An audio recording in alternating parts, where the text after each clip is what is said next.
Hello mga ka-viewers, welcome back to my YouTube channel, Kois Repair and Tutorial. So mga ka-viewers, mayroon tayong i-repair ngayon or mayroon akong i-repair ngayon. So ito po ay isang ito mga ka-viewers, isa siyang electric meat grinder. Yan. So reklamo ng may-ari nito mga ka-viewers ay walang power kahit inagaganon-ganon pa daw nila. So ito kasi ay ginaganon-ganon siya yung niya, yung ginagamit ito na switch ay yung tinatawag na micro switch. Yan, pa-bounce to siya. So wala na siyang power. So iti-test natin siya mga ka-viewers, plug natin. Yan, plug na siya. Ayan, wala talaga mga ka-viewers Kahit ano ko sa kanya, wala talaga siya, hindi gumagana. So ngayon, kuha tayong tester. Ito natin sa tester mga ka-viewers kung bakit siya hindi gumagana, kung mayroon pa ba siyang resistance. Yan, so natin mga ka-viewers, ilagay natin sa dalawang itong kanyang power cord. Yan, yung dalawang test probe natin or test probe. Yan mga ka-viewers so nakalagay na yung dalawang test probe dito sa kanyang yan, ipopost natin siya. Yan, dapat may makukuha tayong ohms value o resistance. Wala mga viewers Yan. Kahit ginaganon ko pa siya, walang react yung ating tester. So yun ang ating ngayon mga viewers. Pero bago pa natin ito i-open mga viewers, kung bago lang kayo sa aking channel at napadaan lang po, so huwag niyong kalimutang mag-like, i-share at higit sa lahat, i-subscribe na rin mga viewers at pakipindot na rin yung bell button. Pakilagay sa all mga ka-viewers para ma-notify po kayo or ma-update kayo sa mga video tuwing ako'y nagre-repair. So yan, start tayo mga ka-viewers. I-open na natin to. So yan, patanggalin na natin tong itong mga screw nya. Parang kulang na ata ng isang screw dito. Yan, wala ng screw. Tatlo na lang ang mayroon ata. Tatlo na lang mga ka-viewers. Yan.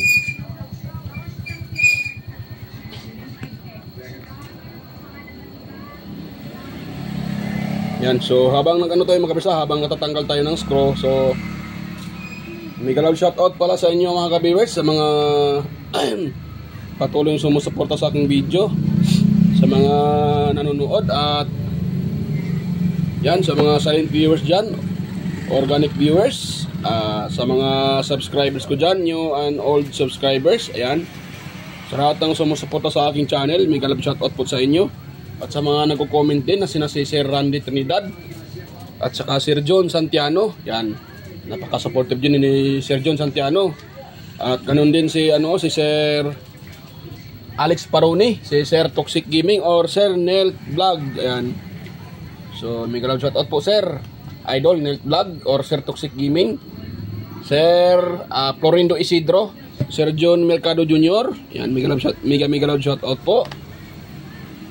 Sir Manuel Mahadukon, Sir Ferdinand Lopez, yan, mega love shoutout po Sir Edgardo Jr. Dato Talavera, Sir Edgar Macam, Sir Vicente Bimbuso Bandikilyo or si Sir Idol Inting 63 Vlog, yan, mega love shoutout po.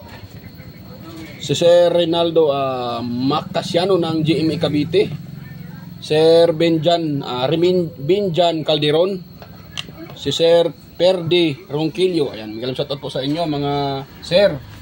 At sa aking mga kasamahan din sa YT na si Inting Butingting. Ayan, mega love shoutout po idol.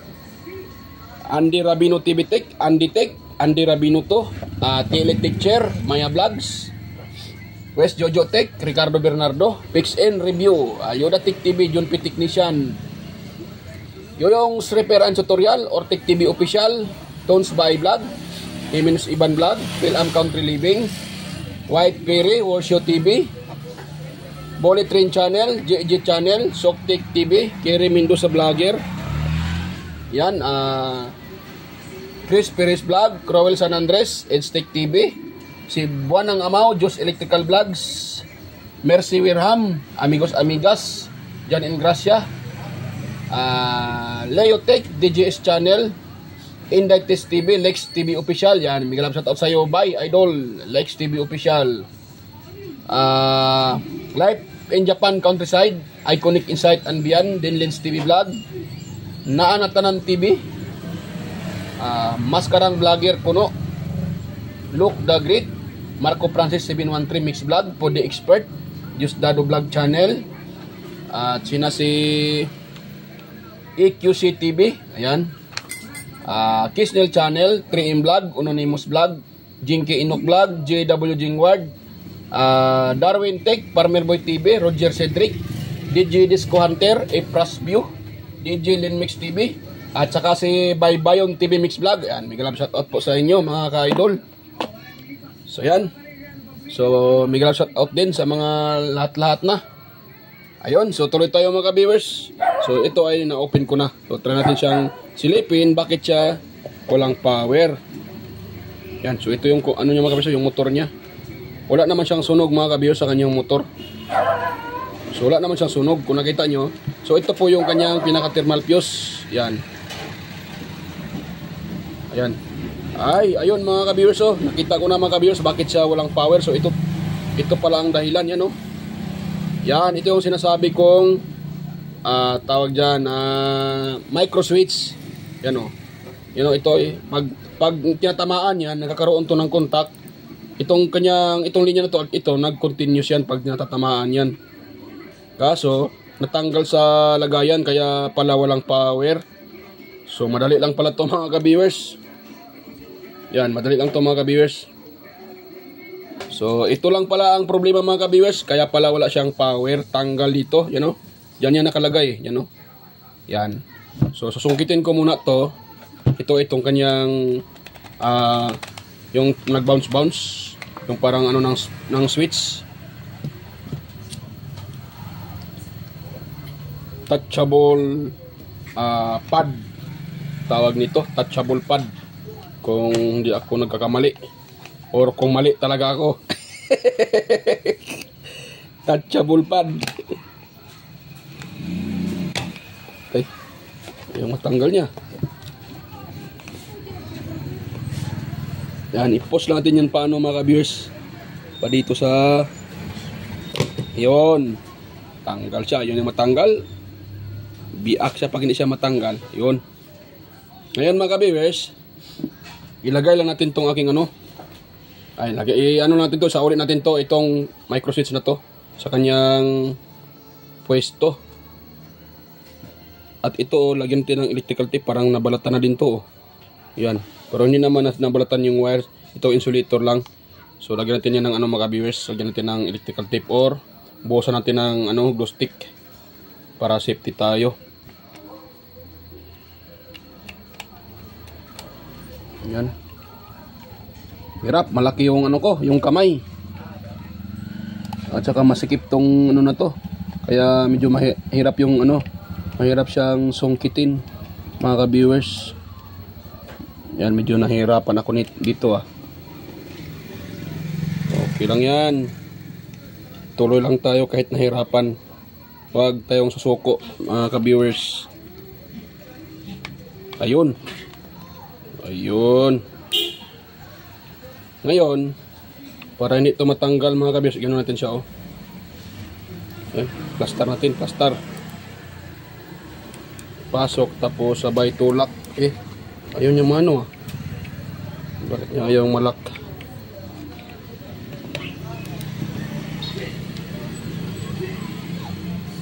Ayun yung malak kagwang to Ganun daw, ganun.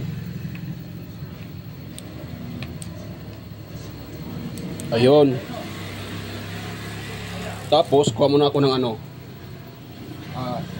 glue stick. Dahil buhusan natin yan ng glue stick mga ka-viewers. Ayun.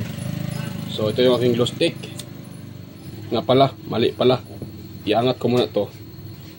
Tapos buhusan ko to sa side ng glue stick para didikit yan, hindi na yan matanggal mga ka-viewers.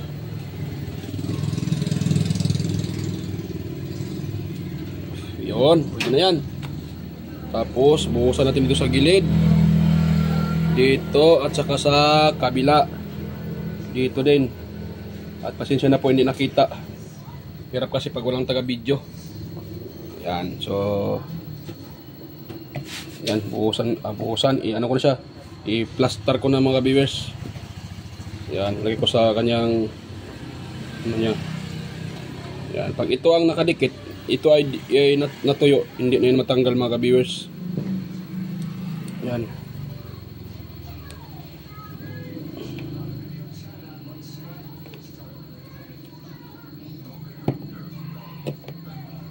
Paktay. Yun. Yan.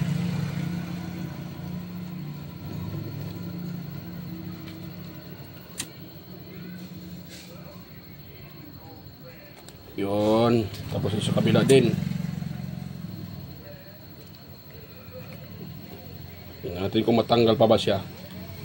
Yan. Ganun na mga kabiyers, oh. Para hindi na yan gagalaw-galaw. Hindi na matanggal yan. Nakapix na yan siya.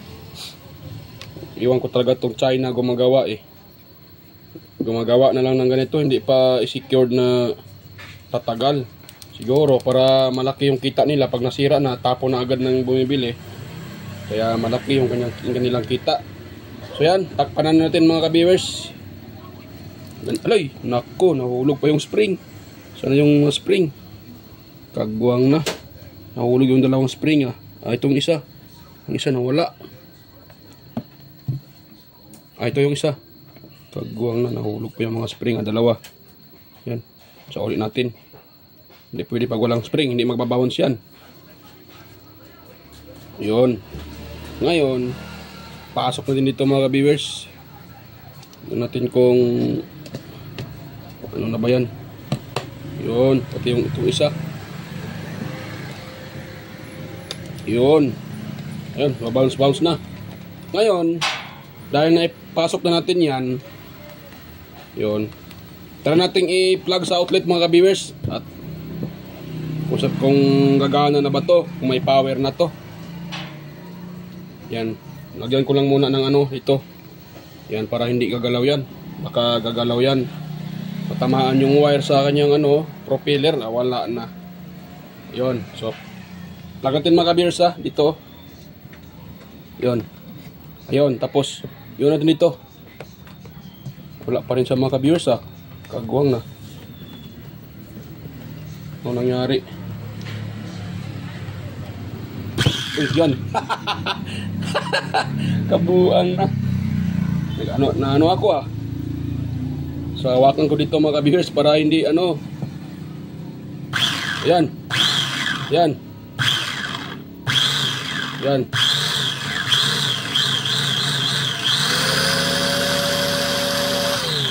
Ayun. Yan.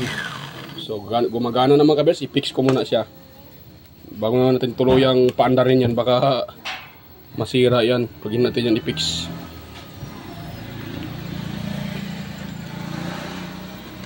Yan. Yan. Tapos tulak natin paloob mga ka-viewers, papunta sa loob.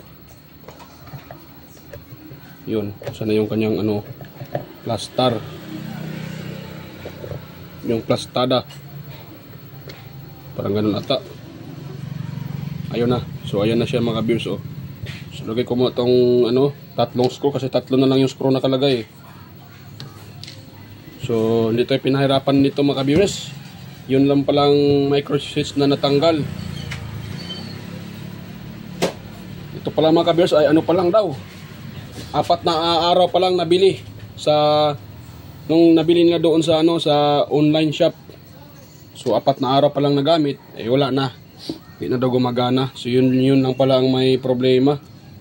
Na-disconnect lang pala doon yung micro switch sa lagayan, kaya hindi matamaan ang nito. Ito hindi matamaan nito yung dulo ng yung contact doon sa micro switch, kaya hindi gumagana.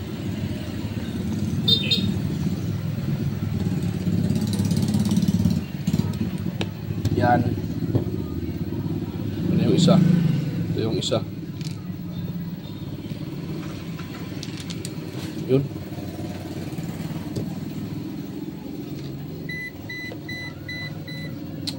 Lagyan ko na sana tong ibang screw mga ka-viewers, kaso wala akong screw nakapareho nito.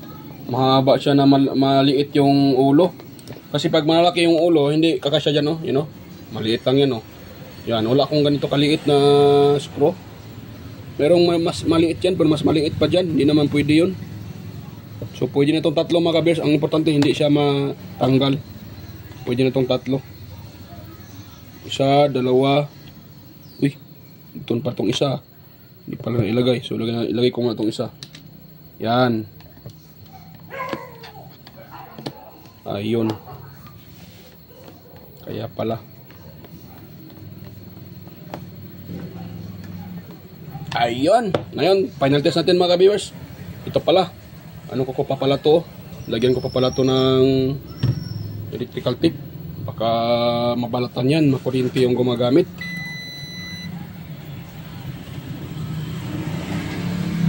Yan. Lagyan ko lang yan ng ano mga ka-viewers. Like to. Electrical tape.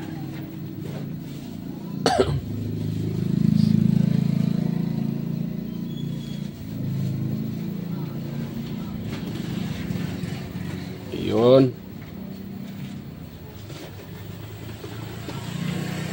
Yan. Pwede na yun mga ka-viewers. Yan. Magtitest na tayo. Final. Yun. So, try natin siyang i-push. Yun. Yan.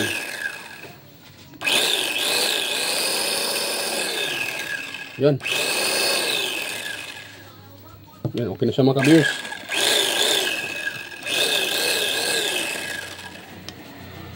Maluwag dito ito tayo sa kabila. Yan.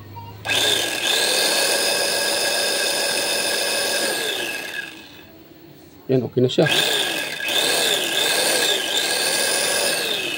Yan, okay na siya mga ka-viewers. Nakita nyo yan, no?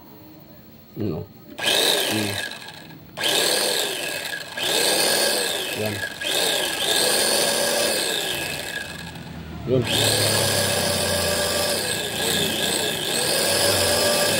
Yan. So okay na mga kabiyers, gumagana na yung i-repair ko. Yan, so success yung repair natin.